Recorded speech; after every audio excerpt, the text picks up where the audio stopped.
So we're finally getting back to working on the RSX. Now before this video goes any further, I just want to make a quick little announcement. The RSX is no longer going to be my crazy track car that I'm going to bring to every track event, and I'm going to rebuild the motor, rebuild the trans, and do all this crazy stuff that I had portrayed it to be in previous videos. And I've told you guys I was going to do all this stuff, but now since we have the EG, that is going to be the main track car. That is going to be the car we're going to take to every track event, and we're just going to make that car a complete track monster. The RSX is going to be more of a daily driver. So today we are working on the RSX brakes. The brakes have been grinding for quite a long time, so let's go ahead, pull this car in the garage, and get to work.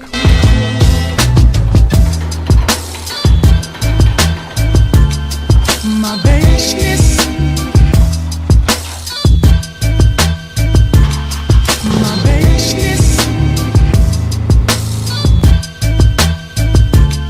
My business.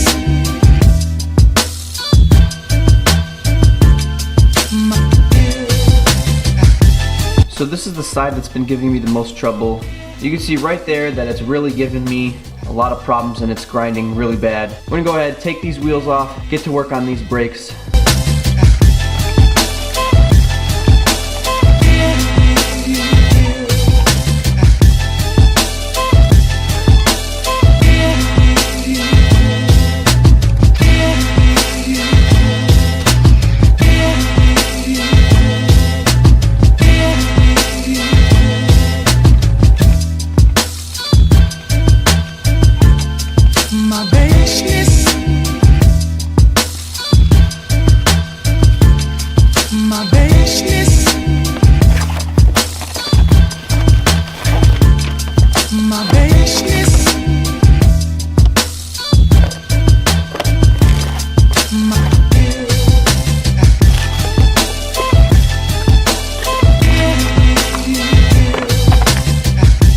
Yes, I know, I'm a ricer. I got drilled and slotted rotors.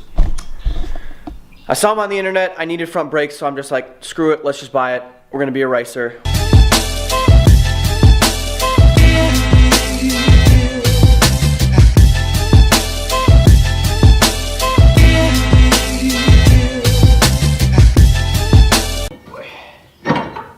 Oh, that is sick. Oh, I'm now officially a ricer. Let's go. This one literally has no pad on it at all. It's literally bare metal. That's insane. This first side is done over here. I'm gonna knock the other side out, take it on a drive to make sure that I did everything correctly. Both sides are now done. Everything is good. Gonna take it on a test drive just to make sure I didn't mess anything up.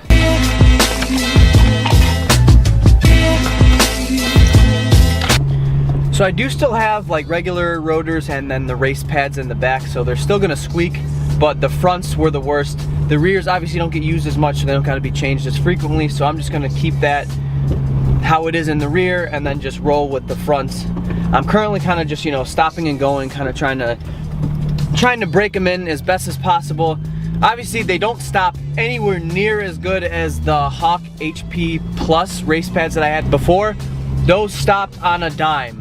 Those are fantastic.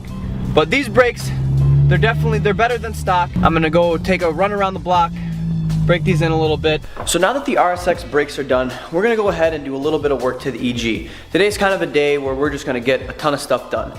So one of the things that we need to do is paint the bumper, because the bumper's the only thing that isn't color matched right now. And the roof is not primered either, but the roof I'm not too worried about because not many people see the roof. Also, you know, just kind of touch up some spots that look kind of crappy. Like, if you look at it in a certain light, it doesn't look the best, but it looked better than what it was before. Biggest priority though is to just get this bumper done up really quick.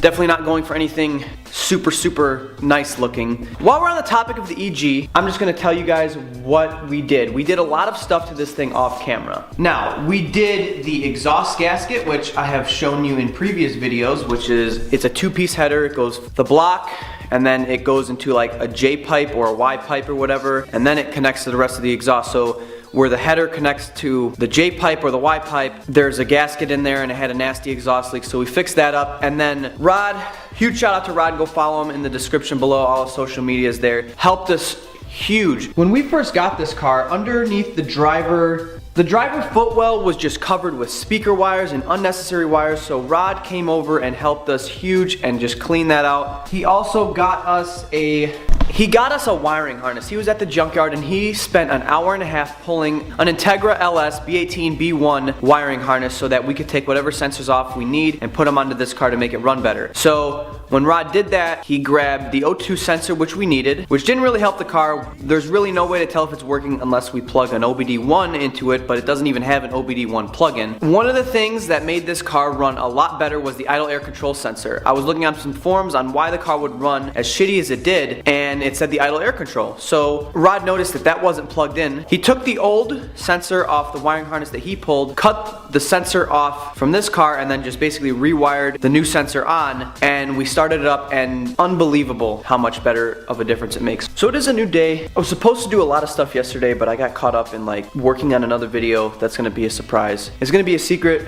for the next video that you guys see, but I'm gonna basically just go around and tell you guys what the car needs as far as work. So yesterday I was supposed to go get primer and kind of like supposed to like touch up, you know, some of the primer spots on here because it's not the best. You know, it's got the roof isn't matched, as well as, you know, the bumper needs to be matched.